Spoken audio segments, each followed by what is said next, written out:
மதம். மதம்னா என்ன? இங்கிலீஷ்ல சொல்லுவாங்களே ஈகோ. நான் தான், என்னை விட பெரிய ஆள் யாருமே கிடையாது. அந்த ஈகோ மதம். யானைக்கு என்ன பிடிக்குதுன்றோம்? மதம் பிடிக்குது. அந்த மதம் பிடிச்சா என்ன பண்ணும்? அதுக்கு யாரு நல்லவங்க, யாரு எஜமான், யாரு தனக்கு சாப்பாடு கொடுத்தா ஒண்ணுமே தெரியாது. என்ன பண்ணும் மதம் பிடிச்ச யானை? எல்லாரையும் அடிக்கும். அந்த மதம்ன்றது ஈகோ, நான் தான் என்ற அந்த கர்வம் சொல்றோம் இல்லையா? அந்த கர்வம் வரும் பொழுது ஒருத்தர் மேல அன்பு வராது.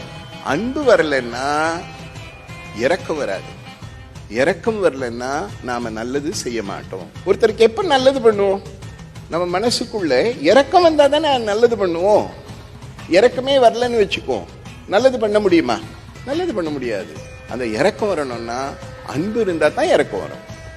அங்க அந்த கர்வம் வரும் பொழுது, நான் தான் பெரியவன் வரும் பொழுது, அந்த கர்வம் என்ன பண்ணும்? அன்பை மறைச்சிடும். அது மதம்.